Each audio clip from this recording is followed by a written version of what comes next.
Hey everybody, and welcome to Vassals of Kingsgrave's epic linear reread of A Song of Ice and Fire. My name's Bina Devlo7, and I'll be your host tonight. And I am joined in no particular order by Paul. Hey, this is Pat Paul, SerDinnerRoll on the forums. I just wanted to say, should I tell you why? Because I've got SerDinnerRoll here, and it made me want to say Sir Patrick the Tall. Yeah. Terrible. Yeah, SerDinnerRoll on the forums. Often confused. Adam?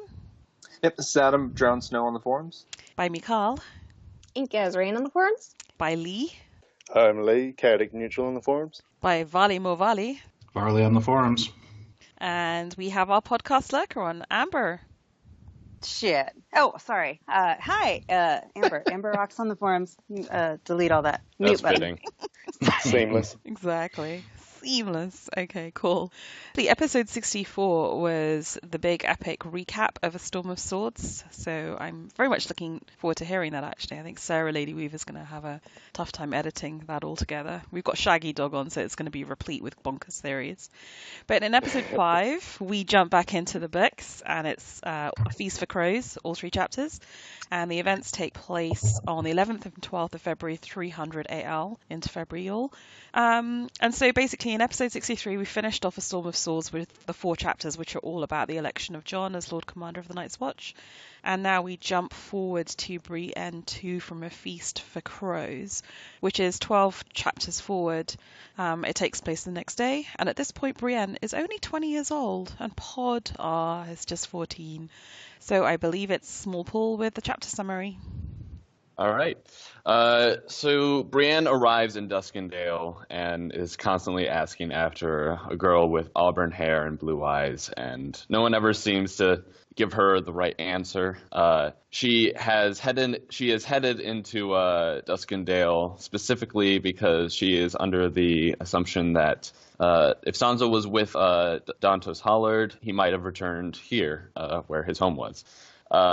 As she arrives, she asks for someone to paint her shield, which is lost in shield at the moment, but she has an idea of what she wants painted over, which is actually Duncan's coat of arms. She is given an audience with the steward of the Dunfort, who tells her that Lord Renford has gone off to Maidenpool with Lord Randall Tarley. As she offers him the warrant from Tommen, he says, well, that's not going to do much because I can't read. So he sends her off to the maester of the tower, who is angry to see her because everyone's been coming here because everyone wants to find Ser Dantos. And here we get some backstory of basically how the Darklands were overthrown, basically killed off by Arys, as well as most of House Hollard except for Ser Dantos. On her way back, she is dejected because she is basically thinking that she'll never find Sansa. But then she comes to the idea that Sansa wouldn't have fled to strangers she didn't know. So she starts to deduce that she probably fled back to either her home in the north or to her remaining family members, who are found at the Wall with Jon, River Run with the Blackfish, or the Vale with her Aunt Lysa. She takes a wrong turn and collides with a boy she remembers being at the gate and who seems to be following her, but she just mutters an apology and runs off. When she arrives back at the inn she was suggested to stop by at, she meets a dwarf holy man who is basically hiding out there because he used to live in the Riverlands, and if there's anywhere you don't want to live at the moment, it's the Riverlands. Bran mentions the brother she saw head for King's Landing, and the dwarf reveals that there are hundreds of brothers, septons, and smallfolk, which is basically foreshadowing the coming of the Sparrows on King's Landing.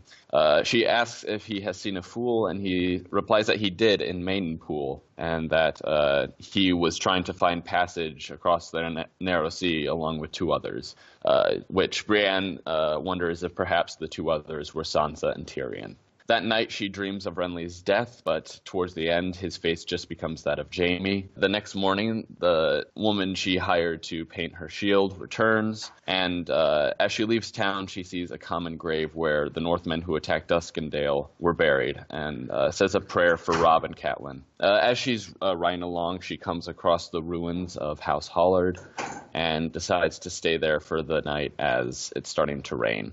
Then she notices a small figure on horseback behind her, and she immediately thinks it's Sir Shadrick, who is also looking for Sansa. She hopes that he'll underestimate her like one of her betrothed did, and she basically kicked his ass, and so ended the betrothal.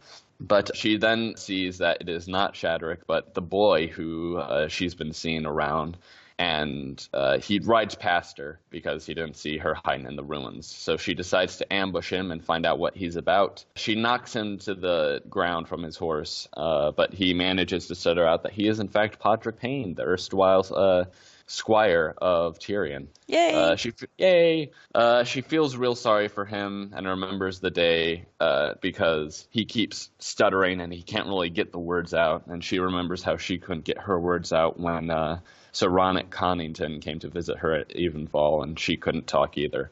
So she is a lot nicer with him afterwards, but she wants to know why he's following her, and he tells her that the woman, Brella, who she had asked after in King's Landing, had told him that she was looking for Sansa. He figures Sansa will lead him to Tyrion, and he still considers himself Tyrion's squire, and is kind of ashamed that he was left behind. And they set out together. Aww, riding off into the sunset. How do Podrick we all... he's a great squire. He's a very great squire, if only for his loyalty. Yeah, but Tyrion was good to him, I guess. It shows you how horrific the world was that momentary kindness is repaid with such amazing loyalty to just pack up your bags and wander off into a very scary world.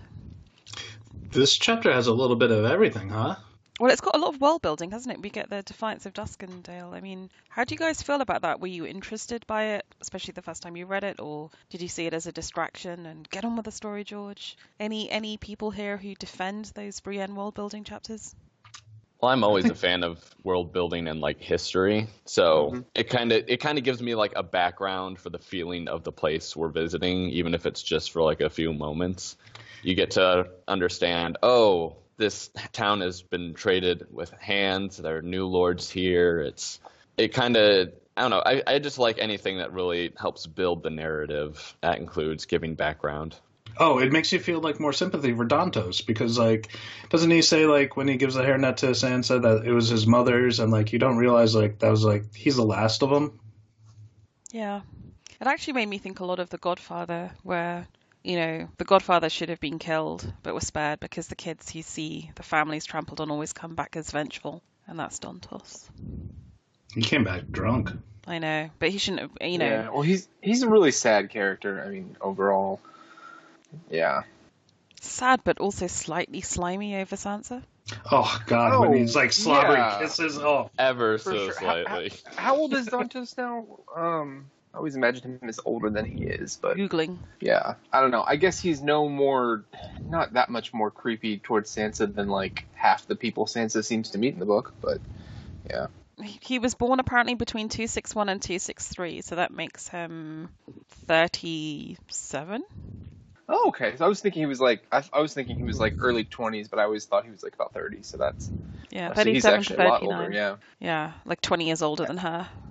Easily. Tyrion and the Hound are in their 20s, aren't they? yeah. The Hound's like late 20s, I think. God, I'm Tyrion's older than the about Hound same. now. I'm the same age as Just Brienne, go by the show so version. that's Michal. I think that Dantos is a more tragic character because he kind of is a slimeball. Because like you don't really feel bad for him when we know him, and it's kind of like, oh, he's this drunkard, he's this gross guy who's like, yeah, helping Sansa, but also like you definitely get the feeling that even aside from the money, there's an alternate motivation there. And then you find out where he comes from and the life that he was doomed to, and it's just kind of like, when you get to see that whole arc, it's like, oh, God, the guy never had a chance. Oh, my God. Mm-hmm. And what they did to the woman, the lady serpent, Oh, serpent yeah. or whatever. Oof. Oh, the lace serpent, yeah. Jesus. But in a sense, like, I mean, what I love about his character is that he's showing us, decades later, the consequences of all this civil unrest, and we're going through it now. And you just think some of these little kids that we're seeing right now, what will end up happening to them? Worst case, you're dead, or maybe worst case is something more horrific than that. But the best case is you're just some tortured drunkard. I mean, it's, if the whole purpose of the Brienne chapters is to show us how horrifically scarred the country is now by civil unrest. And Dontos is a good, if tragically comic version of that. Yeah. Well, it's like later on in the book, they come to the inn at the crossroads or some kneeling man or whatever, and it's like it's run by kids, and like Gendry's there, but like yeah, they're all going to be feral like little Rickons, right? Like, It's going to be Mad Max. yeah. I mean, Pod is even an example of that, in terms of people who have been, I guess, raised in a certain way and then abandoned due to war and horror. Also, he's already been threatened with death before, like, even seeing a battlefield, right? Because whoever he was squiring for stole a ham. So, like, he was going to be executed, but Tywin stepped in, and, like, so that's kind of... Realized that, it's not his fault. Yeah. Also, I mean, ham, probably hard to come by sometimes. Yeah. So the dwarf that we meet here, that is the same guy whose head gets delivered to Cersei later on, right? Yeah. He's one of them, I think. I think so, yeah. One of the three, yeah. Which is the decree that we see her give later. I do kind of also sort of like the world building where the lord's out of the castle and he leaves his steward behind who might be able to count but can't read. And so he's just like, okay, go see the maester. This is certainly a piece of paper you've handed me. Well, doesn't like Tormund say something like that? He's like, I can't read, but it feels bad. Like with a pink letter or something. Yeah. Oh, dear. Nimbledick. Oh, God. Oh, right. I think I got Nimble Dick. You fool the fool. See, here's the thing. Like, I like this chapter. I don't have a problem with the world building in terms of like, I think this is very solid, very emotionally resonant world building, even though I can't say that the first time or two that I read it, I really understood the significance of the whole Duskendale thing at all. But I think that, we're kind of good. Like this is a good level of world building. And then, at least from my recollections, because I haven't read it in a long time, it starts to go like really extreme. Like we need to know every detail of every sad thing that's happened in every corner of the Riverlands, and I'm kind of like, I don't care.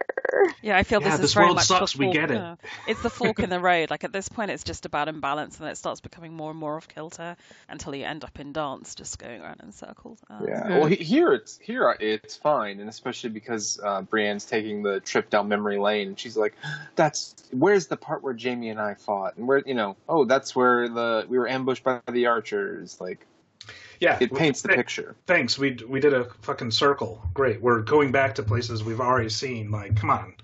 Riverlands isn't that big. I think that, we've also been here with Arya, and we've seen, like, I think George definitely has, like, location points in the book where we go back to and kind of take the temperature of what's going on in the realm based on how things are going here, Yeah, that's a really good point. He doesn't want us to keep checking back in and to show us how things are deteriorating, right? Yeah, maiden pools and fountain doesn't have corpses. But it's better than it was when we saw it through Arya's eyes. So, like, it's weird because it's all like totally fucked up and it's all bad, but it's also better than it was.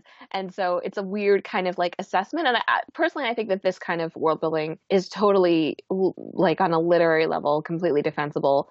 Especially since it's early in the story and we do, like, George always does this, right? Like, he always kind of starts off with, like, even, like, Ned's early chapters are kind of like, oh, remember the stuff that I'm half going to tell you about in the past and lead to... that was the first book of the series. Like, the world is established by the fourth book. This is the first time we're in Brienne's head. Like, he does this at the beginning of pretty much every POV. Yeah. So I think it's completely defensible. I just don't think that I think later it becomes more problematic when we're like, going in circles. And I don't know, I'm a little biased because I love Brienne, and I think that her perspective on the world is gorgeous and tragic and very unique. I just don't think that the things that happen to her are very interesting a lot of the time.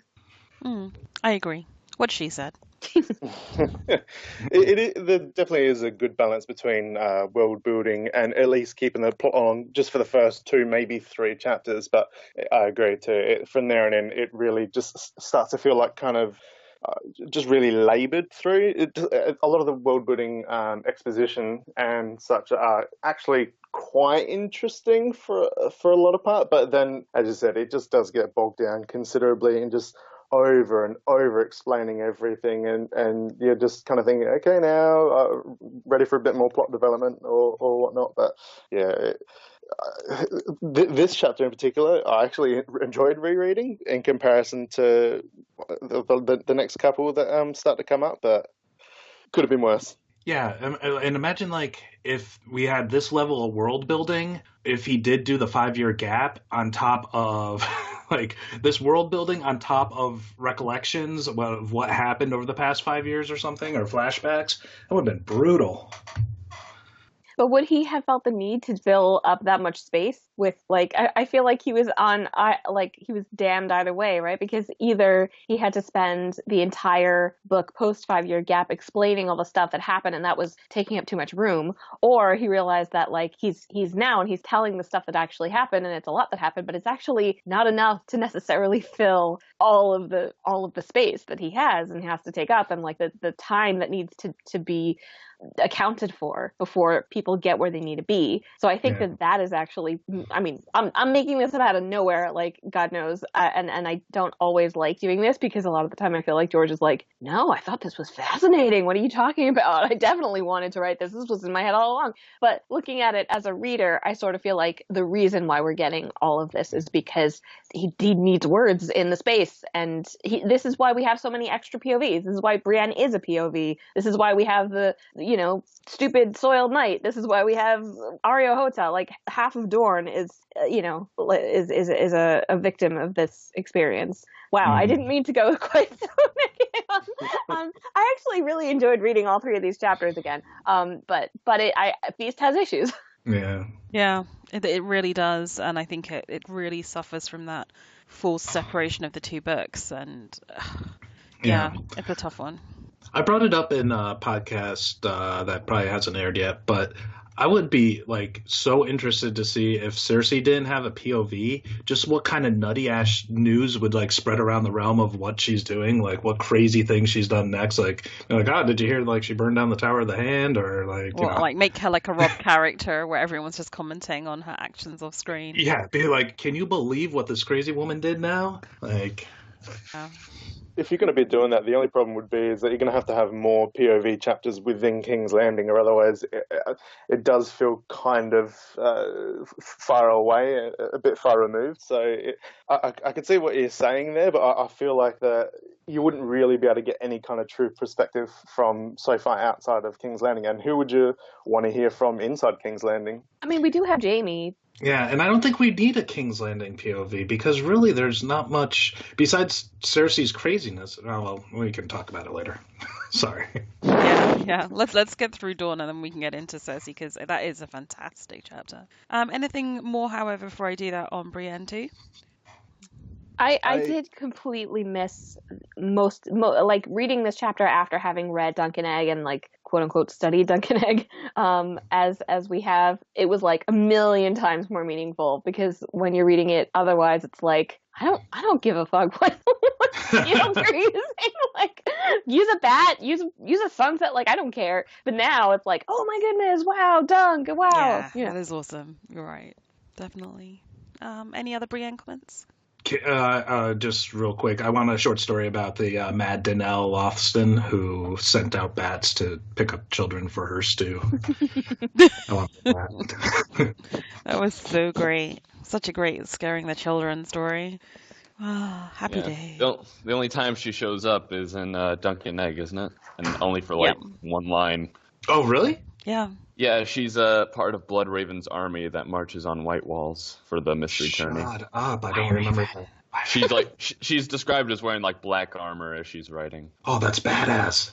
Oh, I'll have to reread that. Yeah, that's a great story. Okie dokie. So after Brienne 2, we jump forward 4 chapters to Arys 1, or The Soiled Knight. Discuss naming of chapters. It takes place on the same day. Arianna is 24 years old, Quentin's 18, Tristan is 13, and Michal is just 10. So I think that's DrownedSnow with the chapter summary. Yeah, I think Marcella's 11. It says in the chapter, but oh really? Okay, I got that wrong. Very Sorry. young. She's like 1 in 10. Or you know how he does this stupid thing throughout the whole book where like people don't count properly, so they have to put 10s with numbers. Anyway, it's Yield Number Town. Yeah, that's right. So I never know how to feel about this chapter when I read it because it's just weird. But there's a lot of good stuff in here. Sir Arys, who is a member of the Kingsguard, is walking through Sunspear, and he's wearing Dornish clothes because he knows to wear the white cloak would not be good.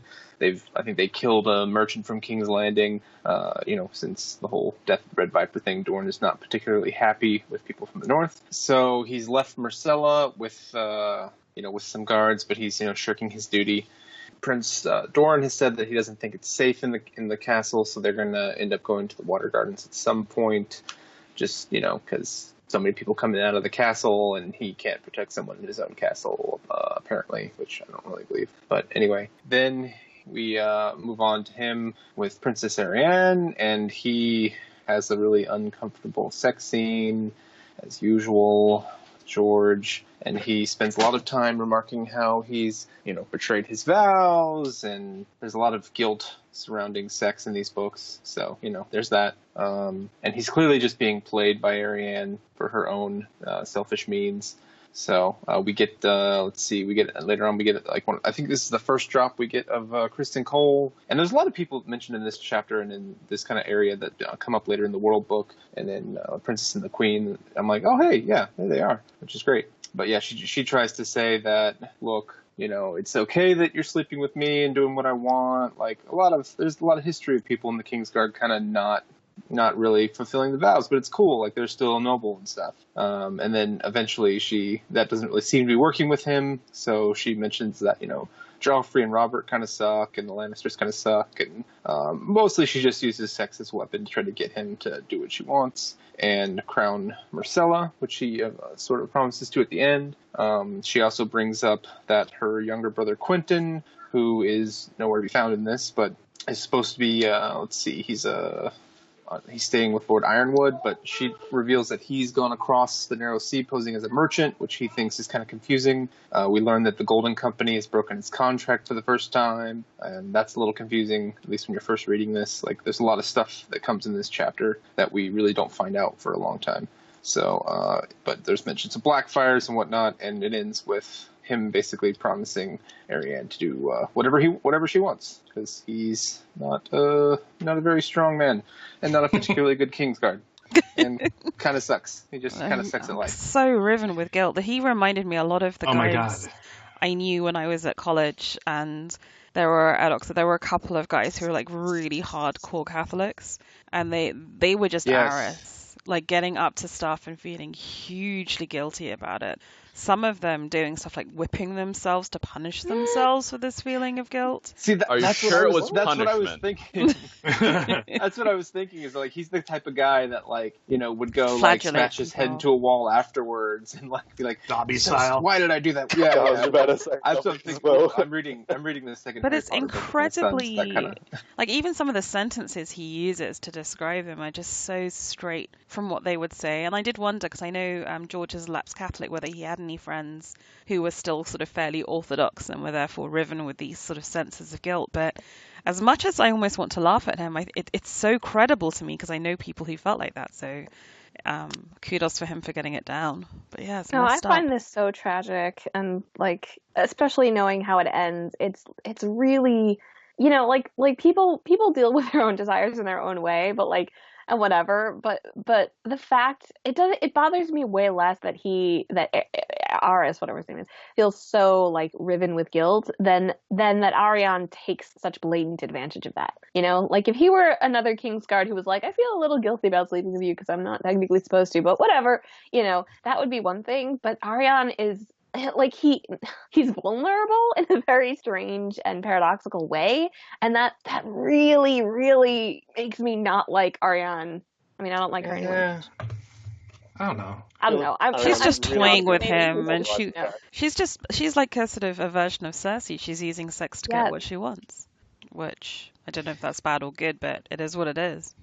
Well, in this world, I suppose you just got to use whatever weapons you have, in fairness. And for women, that's the weapon that they have, I guess. Unfortunately. Yeah. Although in Dawn, surely it should be different. Yeah, she hasn't. I don't think she's been raised like that. I think she's kind of convinced herself that, I don't know, there's something about Arianne that seems very performative to me in terms of, I am so sexual and sexy and I can get anything I want from any man and like, and this is my power. And it's like, that's fine if that's your power. Like, I'm not, that's totally you do you. But I don't feel like that's actually accurate. So Right. It's a bit of a spoiled brat thing too. right, Right. especially because she's wrong. We know that Oh, she's so wrong. So wrong. Also, like right after sex is the time you bring up like how you lost your virginity. Like, I don't Well, understand. if you're that's yep. That's good pillow talk. It is for someone who's like racked with guilt the moment his clothes come off. Yeah, right. I don't know. This guy's sad, just sad. Yeah, Great so pillow he feels bad about breaking his vows. He feels bad about hitting Sansa. He feels bad about like dishonoring his brothers who came before us, but then mentions like every brother who like had a tryst with someone and what happened to them. There's a lot of stuff going on. It's not just like shaming the brothers who were before him. He includes the ones who famously had trysts because he doesn't want to go down in history as one of the Kingsguard who did not stay loyal to his vows like all these others. But he also mentions we get that Luckamore the Lusty name drop, and he mentions like, hey, he was never called Luckamore the Lusty while he was alive. Like that was just after they gelded him.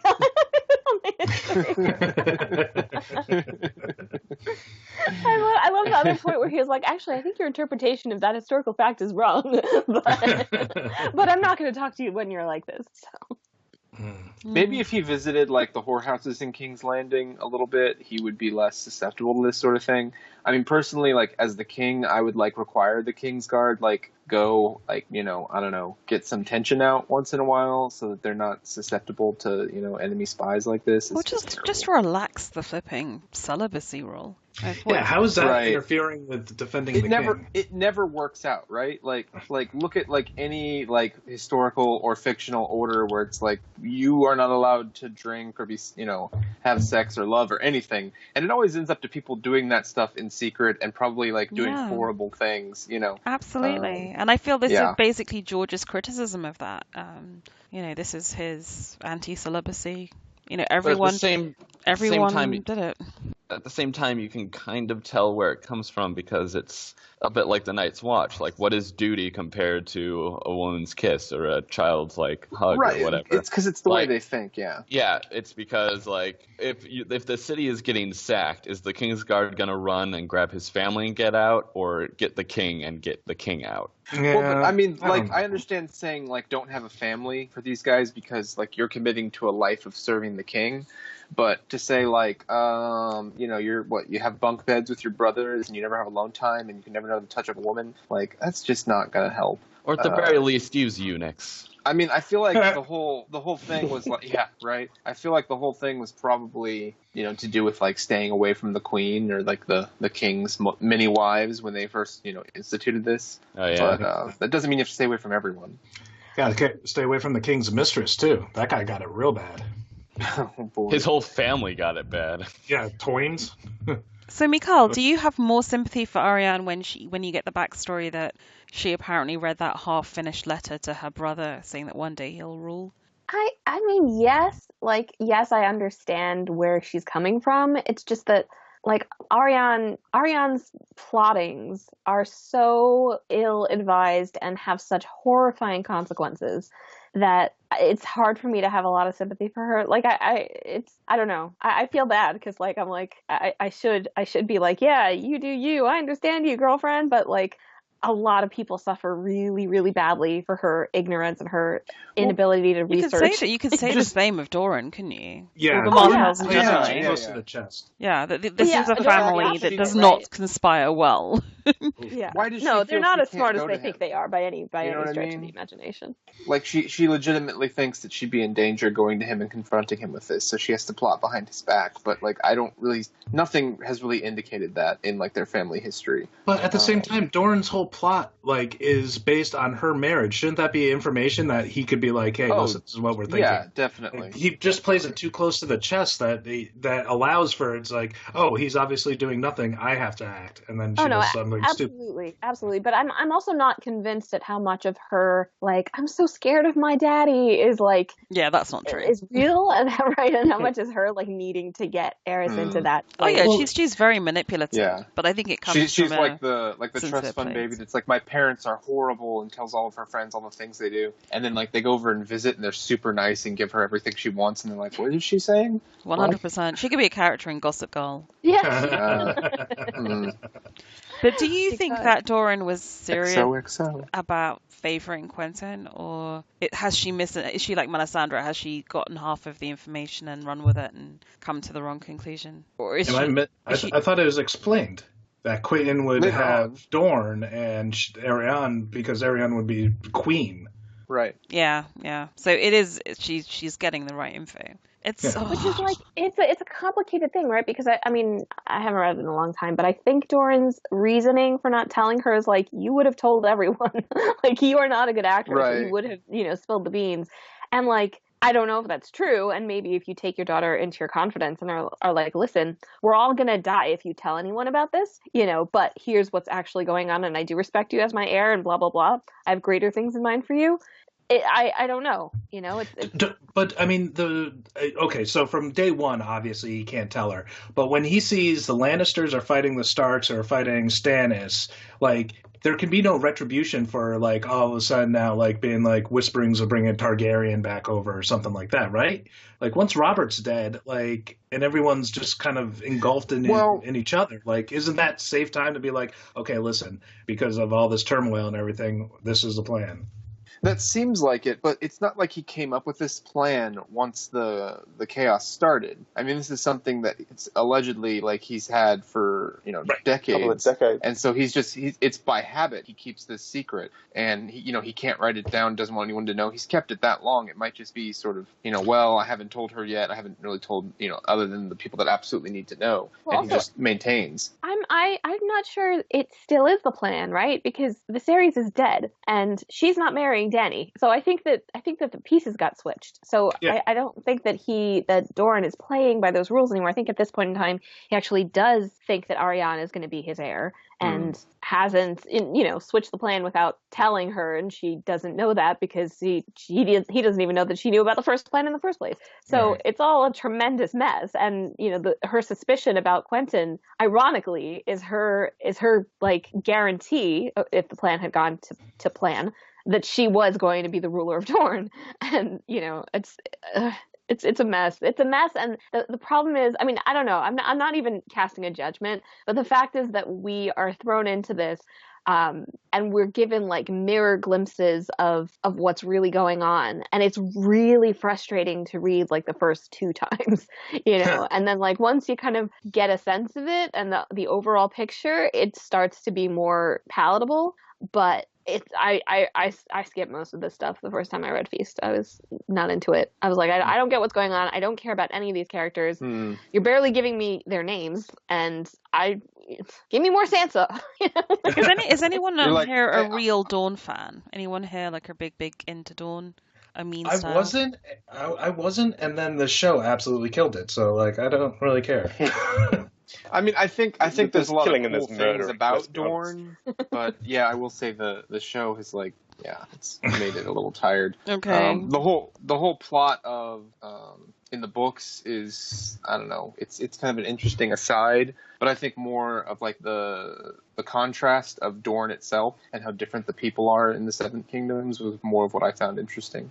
Yeah, like there are still prince and like females seem to have ages. Yeah, the kingdom within the kingdom sort of thing they have going on, and how that works and how that interacts, and I don't know what's going to come of. Although one more reference to dusky nipples and sort of having fiery tempers because they eat a lot of chili, and you just think, oh, serious? It's so weird. Right. I mean, I don't get angry. Like I'm not sort of up in arms and some sort of outrage, but I just think it's just poorly written. But it's also just a weird choice. The intrigue of Yeah, it's just trying to have the intrigue of King's Landing, but it's just really not delivering on a lot of information you need. And as Michal said, that you don't know any of the characters, so you don't really care about any of the characters. So why are you going to care about a plot that's feels like it's been chucked in, despite the fact that Doran's been supposedly hatching this plan, which he's, except for the need to know people, he's not telling anyone anything. And how are you going to expect an entire area of the kingdom to really get behind anything of what you're trying to spill if you're not actually doing, well, at least from the outside, doing anything? Even just like some breadcrumbs, just give him anything, and I'm sure that Dorne would just lap it up. Also, like, fucking Rhaena in Dorne, like, Oberyn, like, fought on his own free will to defend Tyrion, like, and it seems like the entire countryside's pissed because he made a decision. Like, he wasn't forced to do anything. Like, are they just pissed that he lost? That's not what would get back to them, though. Like, what would get back to them is that he fought, for whatever reason, and was killed, and it was probably, the imp, was evil and manipulated him and then disappeared and set him up to die. I mean, that's what would come back. But I mean, also, I think that's very realistic in terms of, like, I regardless of what story gets back to the common people, they're not going to accept the boring version. They're going to accept the version that makes them feel good. And I think that Ilaria and Doran are the only ones with really clear eyes on this, because, the Sand Snakes in the other chapter, like, storm in and are like, our father was murdered. He was like, no, he decided to do that. That was his choice.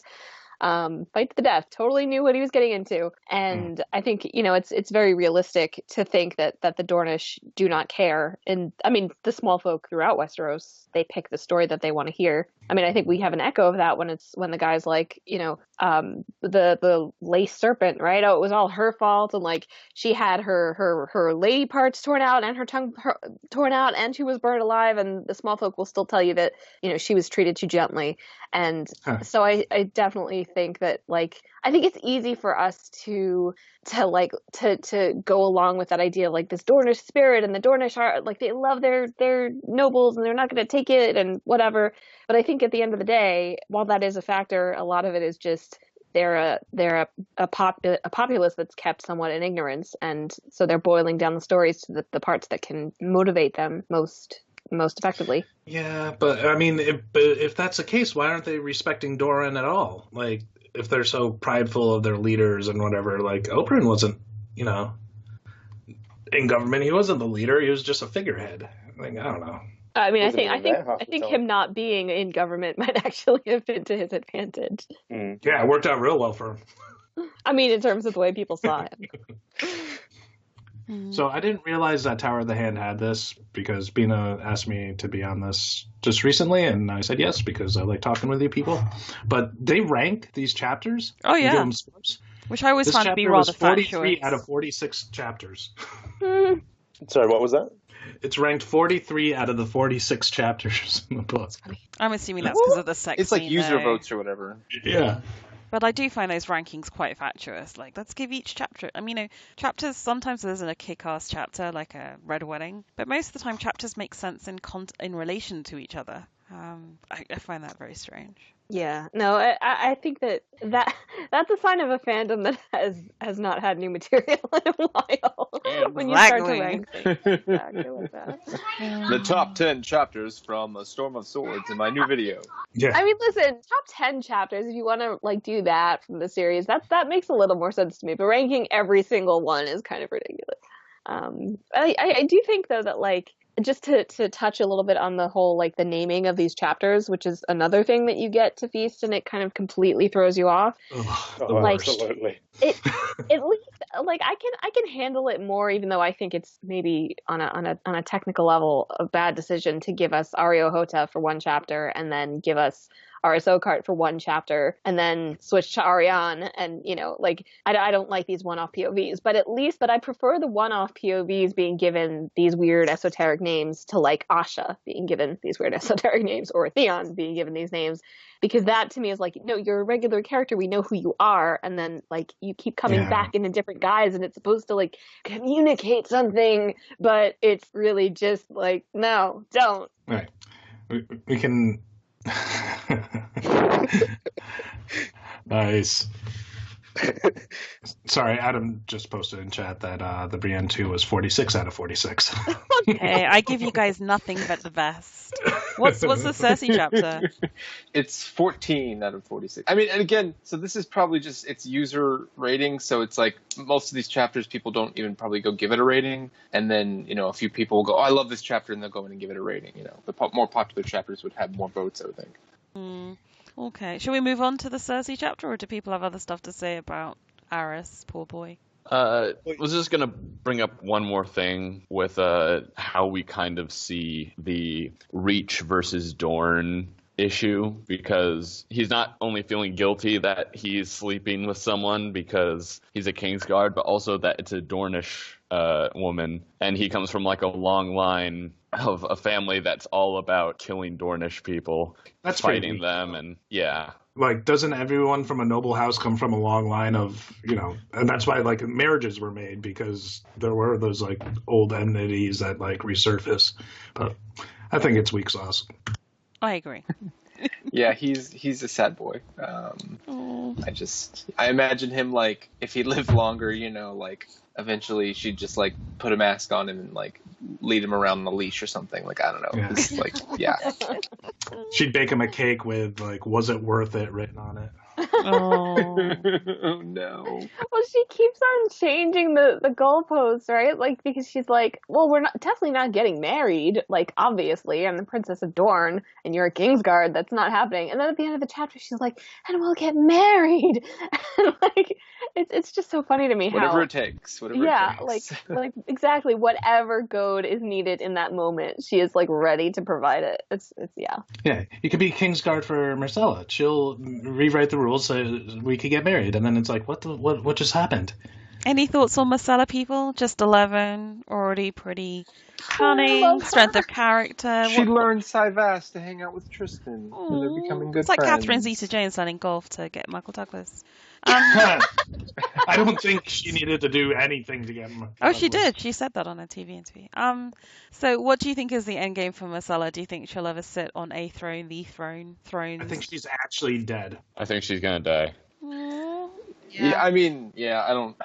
I mean, unless George wants to completely turn the whole prophecy stuff on top of its head, and like she ends up as the only kid that doesn't die, like I think she's probably not long into wins. We find out she's dead, or I'm so sad.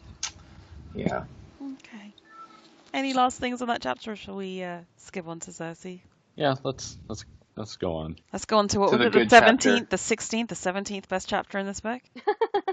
After Arys 1, we jump back 6 chapters to Cersei 2, which takes place the next day on the 12th of February, 300 AL. Kevin Lannister is 54 years old, Cersei is 34, and Tommen is 9. And I believe it's Michal with a chapter summary. Yes, indeed. So it is raining on the morning of Tywin Lannister's funeral, and Cersei has a lot on her mind. Tommen keeps listening to her and obeying everything she says. The crowd at the funeral is sparse. She has to wear an old dress to the service, and the rain might ruin her hair. Though in Cersei's defense, women really do actually have to get up much earlier than men to be seen in public, and it does suck. Throughout the chapter, Cersei goes back and forth between surprisingly warm maternal feelings toward Tommen and a combination of cruelty and disappointment in her younger son. The fact that Joffrey's crown is too big for Tommen's head seems to encapsulate her frustration with his kingship. Cersei and Tommen arrive at the sept and kneel before Tywin's corpse. He is dressed as the ultimate Lannister warrior, but his lips are beginning to curve upwards, which Cersei blames on Pycelle, and he's also starting to stink. Cue the conspiracy theories on behalf of both the readers and of Cersei. Cersei remembers how formidable Tywin was in life, and again seems to be stuck between conflicted feelings of awe, fear, and disdain for her father. At the same time, she's convinced that she will far surpass him in greatness because, Cersei. Surveying the guests, Cersei notes that Kevin looks terrible, Lancel looks worse, and Giles Rosby is coughing himself to death. Apropos of nothing, Cersei also decides that Marjorie might be a lesbian. After the funeral, the king and queen regent are surrounded by dutiful mourners. Phallus Stokeworth asks if they can name poor Lolly's bastard Tywin, and Cersei is like, no. Then she speaks to Lancel, and he's bummed that he has to marry a used Frey and go be Lord of Derry. And Cersei muses that sleeping with the cousin she manipulated into arranging Robert's assassination might not have been her smartest idea, especially when that cousin takes a turn toward the religious. The only person Cersei is happy to meet at the funeral is Taena Merryweather, who is smoking hot and, quote, smells of sin, and Cersei's pot might want to reconsider calling Marjorie's kettle bi-curious. Mace Tyrell then descends upon Cersei and basically tells her that he's going to be Hand of the King, and his cousin Garth will be Master of Coin. Cersei doesn't want any more Tyrells near the seats of power and completely rejects both of Mace's ideas, leaving him furious. And the annoying part of this scene is that she's actually right. She pulls Giles Rosby's name out of thin air and says that he's going to be Master of Coin. And I decided this ages ago.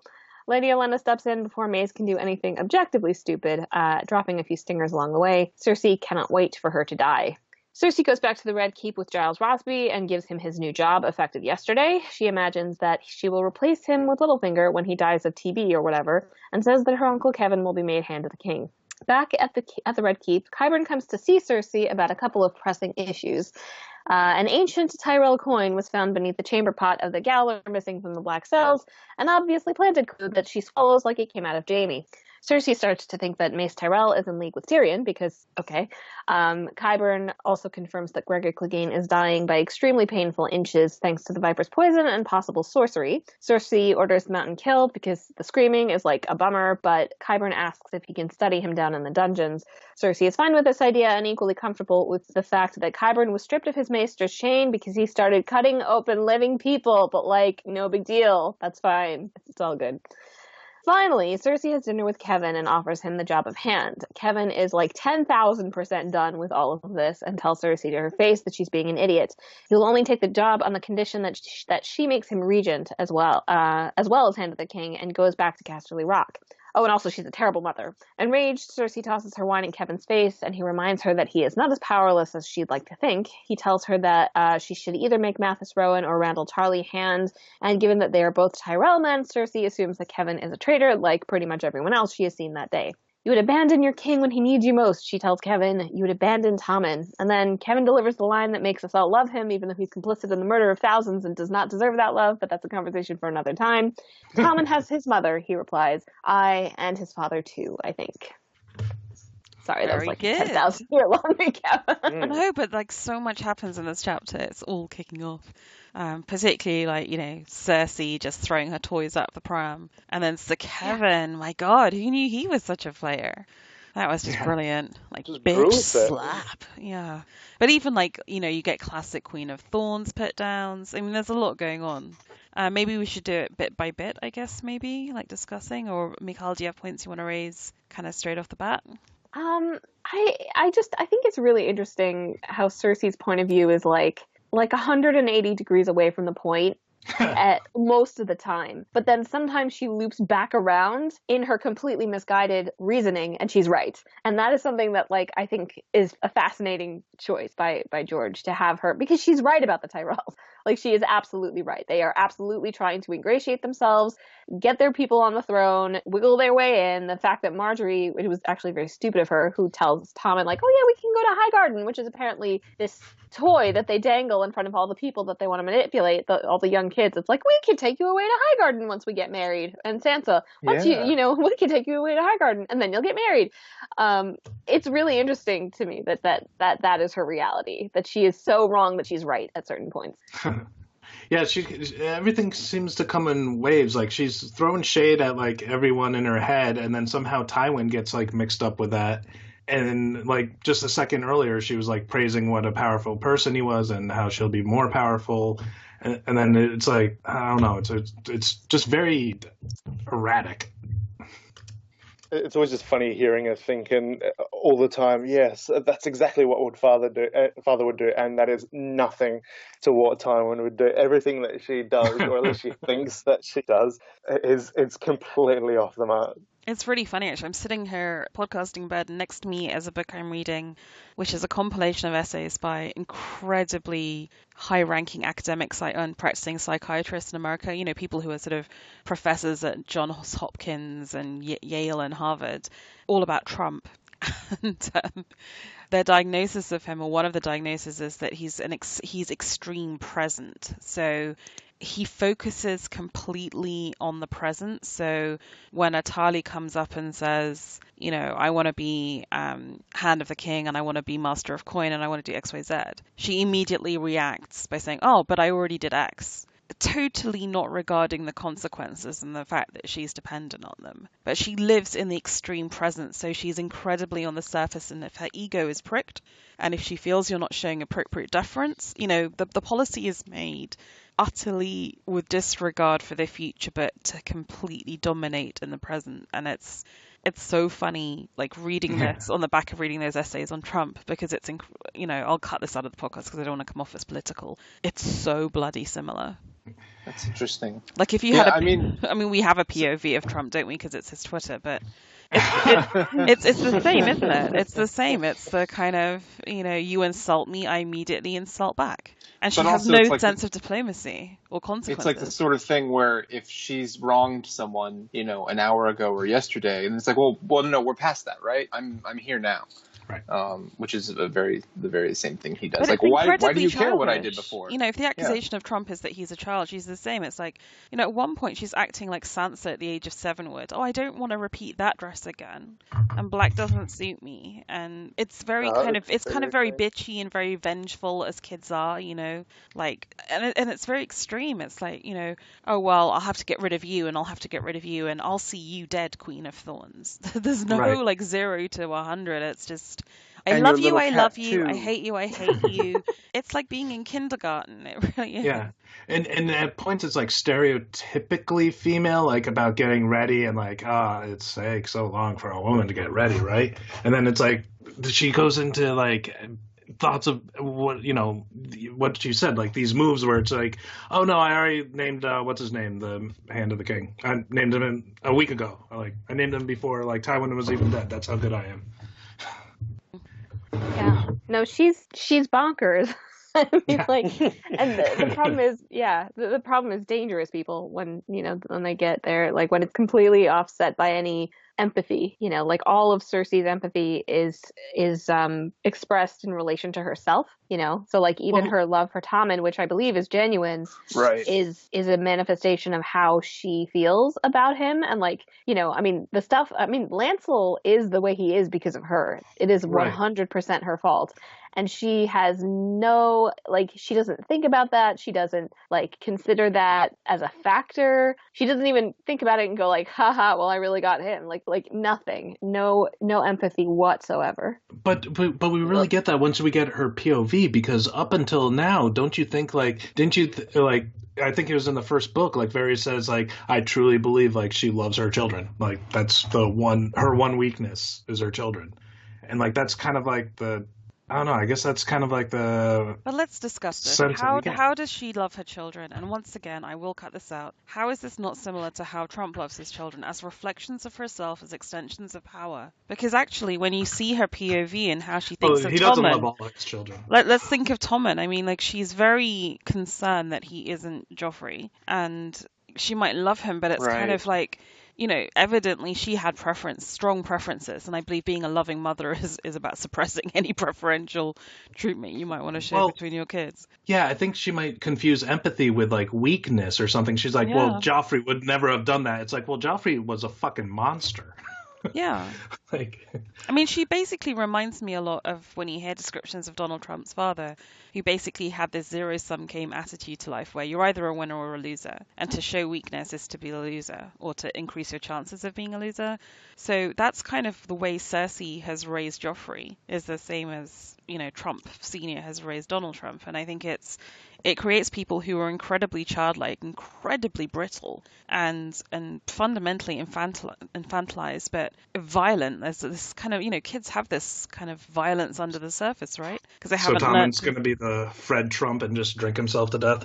Yeah, probably. I don't know. Full kit football team inside the White House lawn. Just I don't get that family, but I do think that it's not necessarily just annoyed that Tommen isn't exactly like Joffrey. I think that also, to extension, pretty much Cersei takes whatever attributes both Joffrey and Tommen have that are similar to Jaime, and anything that they don't have similar, that she almost immediately scorns upon.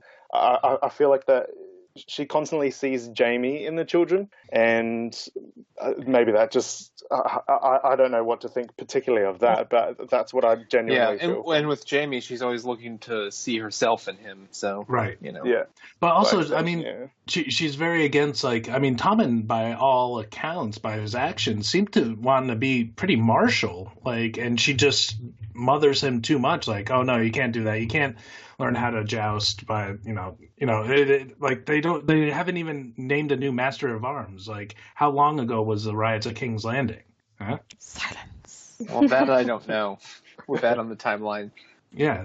So I mean, he doesn't want to, like, learn how to ride, learn how to fight, and she's like, no, not until you're older. Like, so how can she hold that against him, like, as being weak? I mean, I don't, like, a lot can. of this is, it's her own delusion, right? Like, she didn't love it every time, she was like, hey, Joffrey, listen to me for 5 seconds. And he was like, no, I hate you. Like, I'm the king. That wasn't her favorite thing. But since he is dead, she can convince herself that it was, Right. So it's a lot of reimagining. I mean, I think that's totally accurate about Cersei, about her being in the present. Like, it is second to second what she needs her perception to be. That is the way she feels. And it's awesome that, absolutely. Yeah. It's awesome that she's also drinking heavily during, like, her these split second decision making.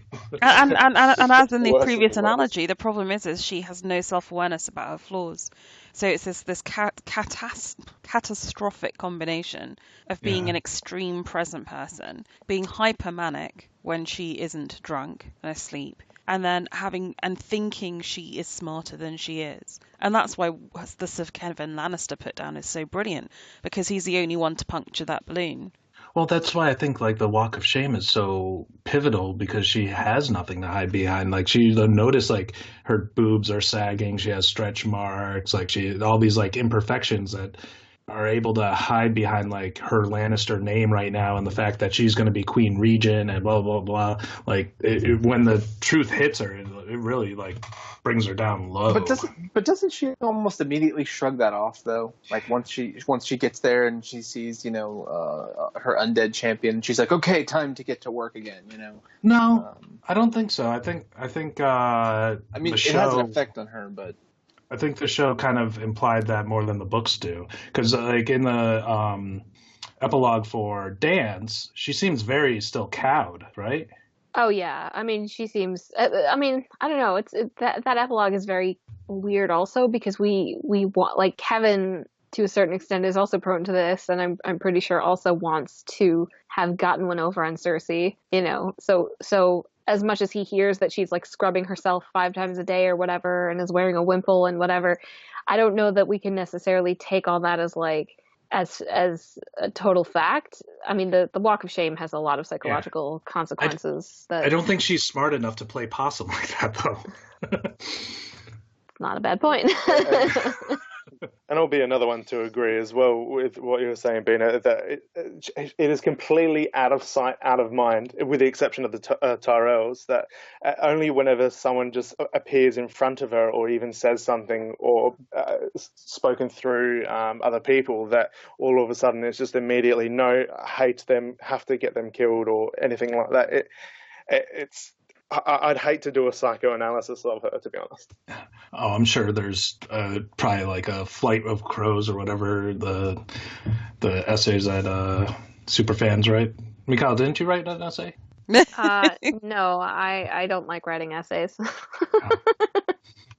No, but I mean, I Cersei being Cersei, like, as much as she is, it's hard to sometimes see what's important in the chapter, like to me, I was kind of trying to, like, I had to reread some things and go, like, wait a second, what actually is happening here? Like, what's the actual story? Like, with the coin, and I was like, we found this ancient Tyrell coin that somebody totally would have paid somebody else with. Absolutely. If they wanted to remain anonymous, that is definitely what would have happened. And he totally would have left it under his chamber pot after having taken all of his other things. And Cersei goes with it so fast that the first time I was like, okay, well, I guess it was a Tyrell. And then, Yeah, but the Queen of Thorns isn't that stupid, which leads me to believe that Qyburn's playing 3-level chess, and I don't know what his end game is. He is. He absolutely is. Qyburn is on Cersei's side insofar as, he's she's almost his sugar mama in a way. Well, yeah. She's getting him what he wants. She's literally providing him. It's hard to get research funding. Yeah. Yeah, it's super creepy. But do you think he kind of, this is the beginning of his kind of rise into power where he gets his laboratory set up, right? Because he's able to move Gregor down to the black cells. And get paid, right? She's going to arrange for him to get money for experiments and new kit, new clothes, because she's that superficial. But do you think that that will protect him, moving forward? I think Varys, little birds, will turn on him. Will turn on Qyburn and be loyal to Varys. The question is, how easy is he to get rid of, given what he knows and what he can do? And how many dead guys will he have protecting him? Right. Well, apparently a bunch of puppeteers, old handmaiden, a the Stokeworths. Yeah. I think the handmaiden who's in the room in this conversation, right? Yeah. Chanel? Yeah, Chanel is quite exhausted. That's when I reread this last time, I was like, holy shit, he is just going through people, and what is he doing to them? And mostly women. Well, yeah, he says the women are better. Women have more of the stuff that I need. It's oh God. Stem cell research gone horribly awry. I just need your spinal fluid. Oh, damn! I think a little further south, actually. Yeah. Yeah. And remember, he's going to need a lot of wounds to wrap up. Yeah. Oh, there's such a Count Rugen-y kind of vibe to this. Yeah. It's also interesting to me in this chapter that Cersei thinks very little about Jaime comparatively. Compared to the psychological and emotional sort of torment he's going through as he disengages, it's hilarious, the disparity. But then she has got more in her mind. All Jaime has to do is brood over the nature of his relationship with Cersei and how he might need to separate. Whereas she genuinely does have stuff to deal with, which is, where is her daughter, dealing with Tommen, running the realm. So I don't think that's entirely surprising. But it's always, for me, been an asymmetric relationship. So I think partly it reflects that, but partly it reflects reality that they're living. So to go back to the present comment, in Michal's recap, she does this she's a disgusting lesbian, and it's hey, Tana. Yeah, she really is. And there's a lot to say about Cersei's relationship with Tana Merryweather for sure, and what that means for her sexuality or doesn't. But the contrast really did stand out. She is really looking for any possible thing to cast aspersions on Marjorie, and she's ooh, she spends a lot of time with her friends, and it's ooh, well, you spend a lot of time with your cousins, it's all very pot calling the kettle black, and I think it says a lot more about, regardless of Marjorie's sexuality, I think it says a lot more about Cersei than it says about anyone else. Well, hers isn't about sexuality, is it? It's about dominating and having the power. Most of the time, when she does stuff with Tana, it's what would remember when Robert would have forced himself on me? I wonder how that feels. It's a different thing than wanting to have pleasure, right? It is. There's also the problem with Cersei that she's always wanted to be a man because of Jaime. So that also gets tied up in there, I think. Mm. But regardless of who she's attracted to, I think she's had that. She's literally had penis envy built into her from the second she was born. Which they're great. Is not really a sentence I thought I was going to say this justice for the family I am. Are there any other big things we should be discussing in this chapter? I'm trying to think. I like Kevin's power move. He said he'll serve, but she's got to go back home. Like, Should she have taken the deal? Yeah. Now that Oh, Tywin's gone, look at old Kevin. Yeah. I mean, he knew it. He knew that she was crazy pants, that she would be a poison to the leadership. And, he's like, you could be the, was it the maiden of Casterly Rock or whatever? Not maiden, but the lady. Yeah. So, I mean, which is all Tyrion wanted initially too, right? Yeah, he just wanted to rule over, the center of gold in the entire kingdom. Well, yeah, Well, that's... Tyrion had Casterly Rock as, the problem is, like, everybody wants what they can't have. Cersei cannot be the queen anymore. She doesn't believe that, she doesn't feel that, but she knows it on a deep level. Tyrion wanted Casterly Rock. He knew he could never get that. And it would be like a really sensible idea for her to be like, okay, yeah, I'll go back to Casterly Rock, and then at Casterly Rock she has like a solid base of power. It's a Lannister stronghold, right? Unlike King's Landing, which is infested with all these other lords and ladies with their own agendas. So, yeah. Yeah, it's not just her feeling like she's got the power, but it's also she just wants to be seen as that she has the power too. So there was. Even in her best of minds, there's no way she would have gone to Castle Rock just with the allure of the actual Iron Throne there. I don't ever see her taking that, ever.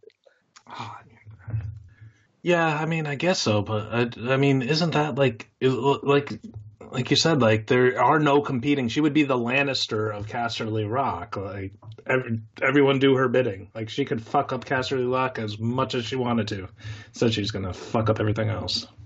And actually, what I do find interesting in this world is that although there's never been a woman on the throne of Seven Kingdoms, I suppose Lyssa Arryn rules the East technically. So, I mean, Rhaenys ruled for a little bit. I mean, can you be successful ruling? Like, would Cersei be a credible lady of Castle Rock? Would she be allowed to exert influence there? Are you saying would she be a good ruler? Or No. Would she be allowed to be? Like, given that she would be a bad ruler, would she be taken out in a coup or something? Well, who's really there to say no? Davin Lannister's in the Riverlands.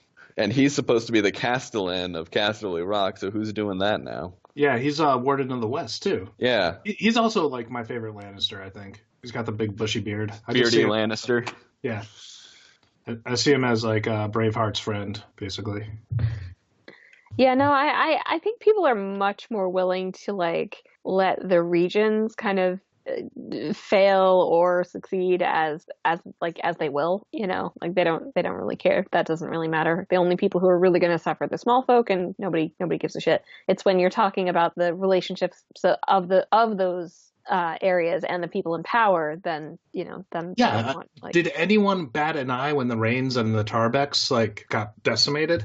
The Crown didn't give a shit. I don't think so. Well, the Defiance of Duskendale, right? I mean, we've just read about a family basically getting razed. This seems to happen on the regular. No, but I mean that was because they kidnapped the king, not because they disrespected a regional ruling house. Yeah, but it's the same thing, just at a different level, isn't it? Yeah. Yeah, but shouldn't the king be like, hey, let's not wipe out these ancient houses? Like, they've done nothing to offend me. I'm still getting my taxes. Yeah, but that's the thing. He'll still be getting his taxes. But you wiped out 2 revenue streams. If you have the wealth of Casterly Rock, I doubt there's like an income tax or like that kind of thing. It's just you pay what the crown requires you to pay. Yeah, and I guess at this point the crown is indebted to them anyway, so they're just like, it's like the big corporations that pay no taxes and actually get more benefits. And wasn't it the fact that like Aegon was kind of pissed because there was so much unrest in the Westerlands during Titus's reign that he wasn't like crushed that the Rains and Tarbecks got destroyed, considering the Rains were also Blackfire supporters. Oh, were they? Yeah, the Rains rose with they were the foothold in the Westerlands during the first Blackfire Rebellion. Oh, maybe that's why the crown didn't give a shit. But didn't we get in the last chapter that the Ironwoods or Ironwoods or whatever you want to pronounce them rose with Bittersteel? Yeah, but they're governed by the Martells, and the Martells are kind of more of like a soft power in Dorne. This chapter always reminds me of This chapter always reminds me the relationship between Mace and Elena is similar to that of Seymour and his mother in The Simpsons. Every time they're in Brilliant. the same room together, I just imagine, Mace, come here. And every single time I see Elena just put her arm through Mace's and just take her away, and Cersei's, yes, please go. Mace, are you looking at pornography? No, mother. Sissy! Oh, man. When I first saw that, it could not be undone. I love it. Cool. Well, any other thoughts on this chapter, or? I just feel sorry for Tommen. That's about it. Yeah. It's so basically, if you guys all think Michala's going to die, you all think Tommen's dead too. Oh, for sure. Yeah. He's going to have a sand snake right at his side. He is not. Tommen's lasting too good long. for this world. Dude, Sir Pounce is going to have like... So they're venomous- sending him to the next. How do you think he's going to die? Go around the table. Small pool. Poison. Michal. Possibly an assassination plot on Marjorie gone wrong. Ooh. I heard that idea once. Let's unpack that. Cersei organizes, Cersei arranges an assassination attempt, and Tommen tries to save Marjorie and gets killed in the process. Oh my god, that would be so cool. Yeah. That's very similar to, if any of you have ever seen La Reine Margot, where Catherine de Medici tries to poison the guy who's running off with her daughter Margot, the Comte de la Mole, and she poisons a hunting book. And then her son, who's the king by mistake, picks it up and gets poisoned. Ooh, so that's she some knows. Shakespearean shit. Yeah, so she realizes Yeah. that she has actually killed her son. And it's just terrific. That would be so cool. Okay, Matt, how do you think Tommen's going to die? I think Marjorie disrobes in front of him for the first time and his head explodes. Adam, how do you think he's going to die? I think he chases a cat off the side of the castle. Bran like. Oh no. Leigh? You wanna... If he dies trying to save Sir Pounce, that's a noble death. Yeah. Don't they say Yes. that Yes. the Black Cat Balerion is the real king of the castle? Is he gonna cause a certain death? I mean, I feel like it's even possible that, Cersei somehow kills him. Yeah. Maybe I not absolutely necessarily think that's intentionally, possible, but yeah. It'd be I think narratively beautiful. something she does will cause his death, either directly or indirectly. And then what happens to her? She goes insane, literally. Yeah. She goes more insane. Yeah. She maybe goes crazy enough to get people to stop listening to her. I don't know. Or commit suicide. She goes like Lady Macbeth, right? Has anyone in these books committed suicide? I should know this, right? Oh. I can't think of any. You could say that Arys does later on when he charges a hopeless situation. Yeah. I can imagine Cersei doing that in response to realizing all her children are dead, one at her own hand. But it does vanity, I don't know. But then There's who's a the lot of- Longclaw?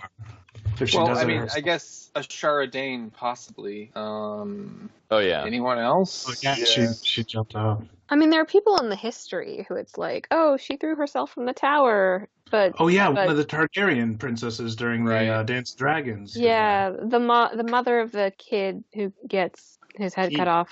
There are a lot of sacrifices, like people staying Yeah, behind that's by what I was time, or Qhorin Halfhand basically letting Jon kill him. But these are all kind of situational, not people that just couldn't take Yeah. it anymore, sort of thing. Yeah. I don't know. I guess when your life is fucking miserable all the time, you can't just be like, I don't like ending it. It's just like, no, this is life. I bet there are plenty of small folk who have just ended it that we just don't hear I'm about sure, yeah. because they're I'm small sure there folk. are. I'm sure there's plenty. Correct me if I'm wrong. Is Lady Nym on the way to King's Landing or at King's Landing? I think they're all still in Sunspear, right? Yes, I believe the sand snakes are being held back. Yeah, it's only at the end of this book that she leaves, and then the Septa's bastard girl goes to the church, and then I think, was it 2 or 3 of them go? Yeah, I don't know. For some reason, I always thought that Lady Nym would go there and cause mayhem in King's Landing, and possibly even with the whole Myrcella plot, try and take out Tommen. But that is just complete. I don't even know where it came from, but I've been thinking that for the past year or so for no apparent reason. But Because we don't have a new book. The mind will wander. Oh, okay. So there was I like looked up a little bit. So there's several Targaryens through history that killed themselves for various reasons, usually because the king was an asshole at the time or something. Maester Crescent, I guess, kind of counts, and then the wife of Sir Eustace from the Sworn Sword. Oh, that's right. And Maegor the Cruel, it's a possible suicide, but we don't really know. One of the barbs was sticking through his neck. Come on. And I mean, like Aryan Brightflame, kind of. I mean, he drank the wildfire. He wasn't. He didn't think he was gonna die though. Does that count? It's accidental suicide. Well, on that pleasant note, We'll leave you with suicide. wow, how do we get here? I don't know. These are intense books. That was an intense chapter, though. Cersei, I find utterly compelling and fascinating. And we touch on Kevin. I know it's no real secret that to anyone, but Kevin appearing to acknowledge Jaime as Tommen's father. We didn't, actually. Oh, yeah. That's a big one. That's kind of big. but I feel like everyone knew, right? I mean, that was an open secret, or was it not? Yeah. I think the thing is, that's what none of the Lannisters had acknowledged it. Like, Tywin And never even if acknowledged it. More Yeah, denial if it than wasn't an anything. open secret, like once it came out, everyone was like, "Oh yeah, definitely." Yeah. Once the letter gets out from Stannis, like in Clash of Kings, it's pretty apparent, I think, to everyone. Man, Stannis was terrible. Like his PR was terrible on that. Like he had the truth, and everyone, and like he could have presented that in a better way, or he could have presented it obviously before Robert died, but we know why he didn't really do that. But he was just sort of like, well, mine by rights. By the way, those people are illegitimate. Like maybe just send out the letter about them being illegitimate without throwing your own stuff in there first, and get the PR on your side. I don't know. Yeah. Stannis is a moron. He's not politically savvy. No, These he's books not. are full of people who totally overestimate their merits, and then full of people like Tyrion that the world underestimates them. It's fascinating. Yeah, see, my issue is more that, like, Cersei gets shit for being politically unsavvy, whereas Stannis, it's like, oh, well, can you blame the guy? That's just his personality. It's Oh like, no, I blame him. I get very annoyed with Stannis apologists. Wait a minute. I'm reading this. It says Sir Lambert Well, 'cause Turnberry Stannis does appears have with a redeeming patch value. over his right eye and swears he will wear it until Tyrion is brought to justice. Is this a thing that people do? I'll just cover one eye for... I've put my left arm in a sling until justice is brought. Why would you do this? I don't It's know. going to make it harder for you to do that. You're white after Arbor Day. Or is this just like a for show thing where as soon as he leaves, he like takes it off and like hopefully she doesn't Oh, I'm forget sure I said that's that. I'm definitely sure that's just a show thing. that guy does not care. Oh, and just the setup of, hey, can we name our kid Tywin? No. All right. Guess we're gonna name him. I That's the know. best. And Braun's like, we're naming the kid Tyrion. That hurts me so much. I hate it. I hate all this stuff. It's. I didn't even really want to put it in because I hate it so much. Why? Because you hate what's happened to her, or I hate what's happened to her. I hate the way it's treated in the book. Cersei says your sister got herself raped by half of King's Landing. Like, Right. okay, yeah, that's what happened, Cersei. Right? Okay. but that just shows you she's completely without empathy, and she's it like- in, Yeah, but in, a, in a everyone is very without imp- empathy. Yeah, but yeah, in a yeah. very like no one else important is way, rushing she's to help her. sociopathic, right? I mean, Well, she's already Yeah. down on the list as well because she is mentally feeble. And She's Yeah, too she's a old simple or whatever it is. But I mean, it seems like in King's Landing, it's like, yeah, the narrative is like, ugh, that poor Lolly's like, she's like, it's sort of like the blame is put on her for all that. Yeah. But Yeah, well, amongst which the is even other court. times, right? But I think with Cersei, there's a special little added bit of bitchiness in there as well. Yeah, which is weird because Rosby is like the closest castle to King's Landing, and like basically through Cersei's like happenings, like half of their family dies. You mean Yeah. Stokeworth? Basically, Oh yeah, they're destroyed by Cersei and her machinations. I mean, Yeah. Lawless is the only one left, I think, and her. Lawless, House- Tyrion, and House and Braun. Braun, yeah. House Braun. oh god. So on that particularly gruesome note, Let's close out this episode. I think we got 2 bum chapters according to Tower of the Ham, but I feel we, made a good episode out of all of that. The next episode 66, is going to be hosted by Mary Nymeria, and it's going to cover the prologue from A Dance with Dragons, which is the really cool Faramir chapter. Also Tyrion one from A Dance with Dragons, and Jaime one from A Feast for Crows, where we get the sort of counterpart POV to Cersei. So our first ever Jaime POV, which is going to be awesome. Guys, do you have any forthcoming podcasts you want to pimp out, or where can people find you? What other cool stuff do you do? Because I know, Michal, you have another podcast. Matt, you've got something going on. Where can people get more of your loveliness, Michal? I am in a couple of places on the internet, but I also do the Nice Jewish Fangirls podcast and the Level 7 Access podcast, which is about the Marvel Cinematic Universe and Agents of S.H.I.E.L.D. primarily, but also the other stuff that they do because they are determined to kill us with content. Do you have a single place on the internet where people can get all the links to your different writings and podcastings and whatnot? Probably Twitter. Okay. I'm also Inkasrain on Twitter. Okay. I should do my author page more on Facebook, but I'm lazy, and every time I do something, I'm like, oh, nobody cares about this. I don't want to read it. No, you should do that. You should do that. Okay, so people check out Michal at Inkasrain on Twitter. Matt, you have a writing podcast blog thing going on? Yeah, we've fallen behind, but any3words.com, the number 3words.com.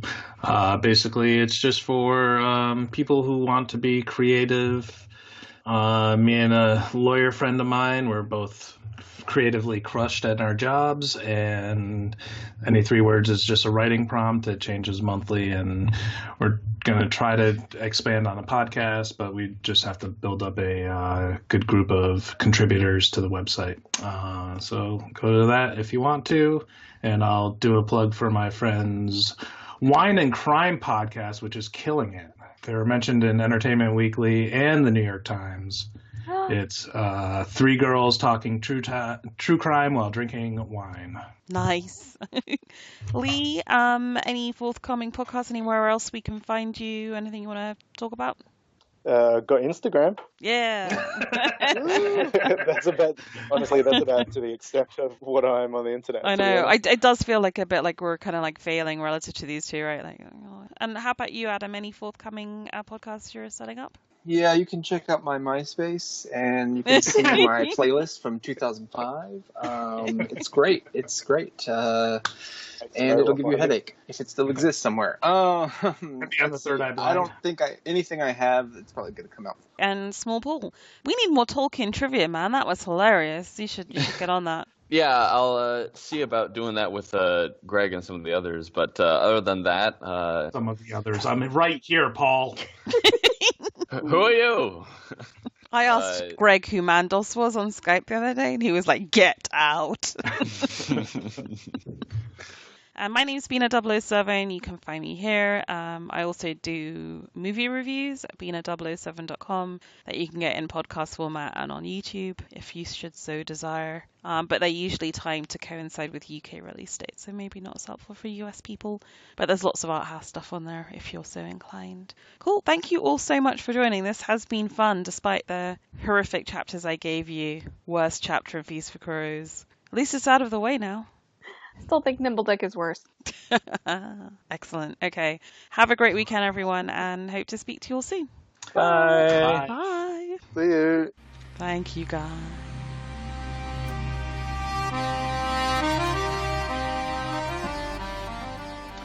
Michal, how are you?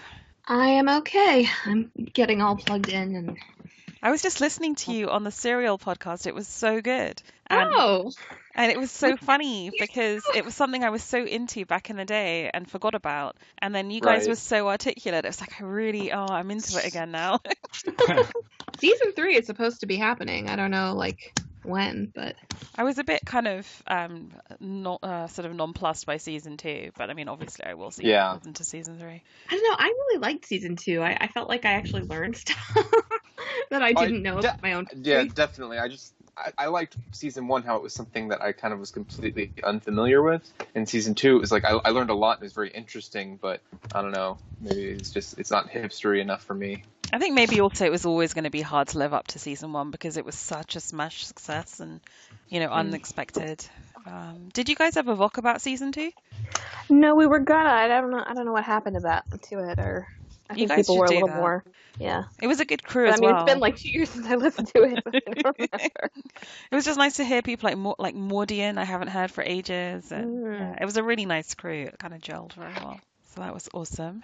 How are you all feeling about these chapters? All right. I mean, it's a Brienne More chapter, so it's uncomfortable sex scenes. Oh man, that was special. That was very special. Yeah, it's a bit of a wade, isn't it? Cersei, like it all goes down in the Cersei chapter though. There's a lot going on there, so Yeah, I did not realize that was quite as juicy a chapter. yeah, that is literally the Council of Elrond, a feast for crows. Like everything goes on. Yeah. Cool. Are we all ready to rock and roll then? Shall I kick off? Yeah. Awesome balls. Do it. I wrote in chat to plug our Mindhunter podcast we just did. Yeah, but I'm assuming that's going to be out before this is out. Interesting. Are you? Oh, I Because thought you you're said- editing I thought it. Are you editing that? Because No, you're It editing won't it. be. You hosted it. You're fucking editing it. okay, it won't be out. For for a second, I thought you said Mime Hunter, and I'm just like, oh wow, what's that? It's the most deadliest game. It's the And quietest silence. of prey. Yeah. When are you guys doing more of the JFK conspiracy stuff? Because that was the bomb. Yeah, FT Ward is in charge of that, but I don't think he fully realizes he's in charge of that and scheduling it and stuff. So I might have to jog his memory on that. I think we got a bit distracted with Wormwood, didn't we? So we need to get back on it. Wormwood and Mindhunter. Those. Yeah. It was really funny though, because I was listening to Serial and I think it was you, Michal, was saying, I'd love to hear what the psycho-sicko Serial people think about this. And I think it's kind of a strange one because FT Wood in particular is quite strict, and I kind of agree with him that we don't discuss cases where people are still alive, like victims or victims' families. Which is why we haven't really done Zodiac, because there's still survivors out there. Yeah, I would But- love to do Zodiac, but we just feel that. Whereas, with like Jack the Ripper or Black Dahlia. Yeah, that's hard to do. And I felt exactly like some of you felt on Serial, that I was totally addicted to it and into it, but felt very queasy about the fact that it was a real case, that there was a victim's family out there and a victim and someone in prison, and these were real people. And it's kind of like I like my true crime, but I like it sufficiently in the past that it becomes social history rather than...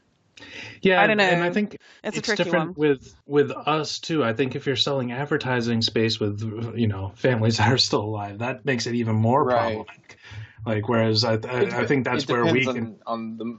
it depends on the mood and how you're approaching it, I think. Yeah. I 'Cause mean, there's a lot like, of true crime podcasts, and some of them I think are tasteful, and some of them not so much. yeah, that's the thing. Like, you guys are way more tasteful than a lot of them out there. Dude, there was a really good podcast that Greg keeps recommending to me, but the tone of the guys is very bro, which actually normally I don't mind. Last podcast on the left. Yeah, and they're really funny, Yeah. but because they're always doing, like, they did a couple of episodes on Columbine, and actually the content was amazing, just uncovering a lot of the myth making around it, and I learnt so much. But I just find that the tone, which I would love in something like The Dollop, combined with that material, I just find very hard without Yeah. sounding overly precious about it. And I told Greg too, is like, it sounds like the morning show that I listen to without the interruption of the callers. It's just Yeah. like shtick, like. Right. And even kind of- Greg gets that, right? I mean, he gets why. Yeah. So I I've was like, decided yeah, I'll listen to it they if have it's a a very- topic that's really good, because they're very well researched, but I can't do like laughing jokes all the way through something about high school kids getting gunned down. I just can't. And my old neighbor is a Columbine survivor, and like, so every time like a mass shooting happened, it would be like, all right, well, I got to buy an extra bottle of booze and a pack of cigarettes because this is going to be a long night. Yeah. Yeah, it's really, I mean, he But lost that's it. what I loved so much about the serial vlog that you guys did, because it was so much about exploring what the phenomenon was and whether Sarah Koenig realized what it was going to be and the context around it and how you handle that material. It was such a exploration of that kind of true crime podcast. And I think a lot of the stuff that you did around closure and like, does it set up the expectation with a narrative, you get an ending, and what happens when you don't, was just absolutely fascinating. So it was really good listening. I'm glad. I think I was cooking. that I was doing that podcast. wasn't evident from the podcast. But I've Okay, just good, heard that. because I was like shelling eggs frantically. Okay, but season 3 isn't true crime. They're doing something completely different, apparently. So Are they? Oh wow. Okay. I'm not sure entirely what it will be. I don't know. The thing is that, right, like I hear really both sides. Like honestly, a little bit less with cases like Jeffrey Dahmer, which everybody knows about and you can research fairly easily. But like nobody outside of Baltimore really had heard of Heyman Leigh, And while I definitely agree that there's like a voyeuristic awfulness to it, like it also did spread her story and her life, a lot further than it had been. So I don't know. Yeah, and I think that's like, I mean, I hope we make that fairly apparent that, I don't think that this curiosity of mine is necessarily for everyone, but I find like the true crime stuff like endlessly fascinating. So, Yeah. Have you listened to West Cork? Cork? West Cork. Nope. What is it? It's a podcast that's being like produced by Audible. It's about I had never heard of this, but the Sophie Toscan de Plantier murder in West Cork in 1996 or something. And it's interesting. I'm not sure how I feel about it. Huh. Yeah. Okay, I will check it out. It's a little boring to me, but then I also listened to people who were talking about it who were like, "Oh no, I love this. This was so well done." And I was like, "Okay, I think all right." part of maybe the I'm missing problem right now is there's just so many of like it became like I guess there were a number like we've always had true crime stuff on TV, and then there were a couple of commercially successful true crime podcasts, and now it's like your local newspaper and like professionals are trying to do it, because it makes money, and there's dozens of them, and it just I think it's the quality is varied. But I mean, what was the one? Did any of you guys listen to Dirty John? No. No, but that was supposed to be good, right? I mean, I enjoyed it. And I mean, I actually kind of knew a lot of the story, but it was. I thought it was pretty well done. But just like sitting there for the first 5 minutes with like, use code Dirty John to buy like the weirdest things. You're like, yeah, I don't know. It's just the commercialization of it makes it feel a little odd. But I would definitely recommend listening to that. I think it was done. I think it was the LA Times or something that put that on.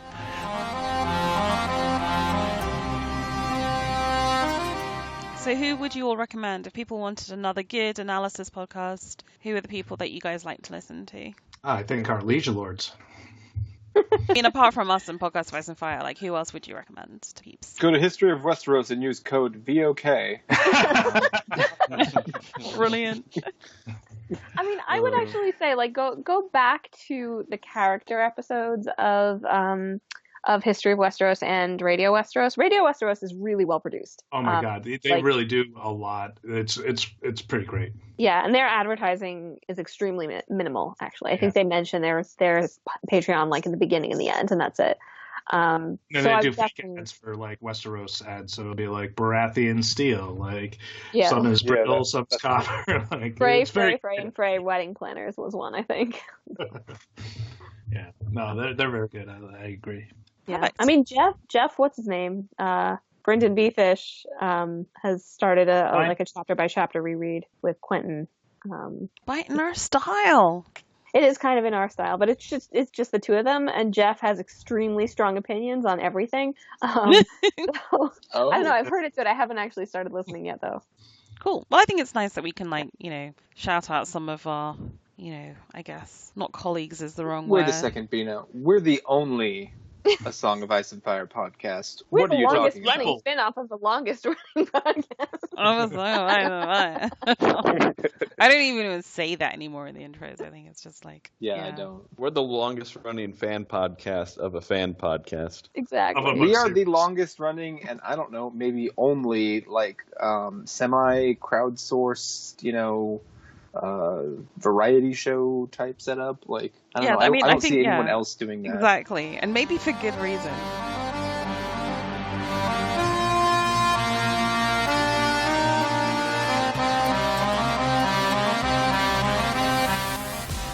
It's very, Carl, very... were you at Ivanka and Jared's wedding? Just say Thank God, so. no. We're not going to No. judge. This is a safe No. space. I am not in that echelon of New York Jewry. That is But definitely you not my... hang out with Maya Bialik, so you're basically work for Jewish Maya. royalty adjacent. Where's Greg when we need to talk about the mooch? Oh my God, The he was on Bill mooch. Maher a couple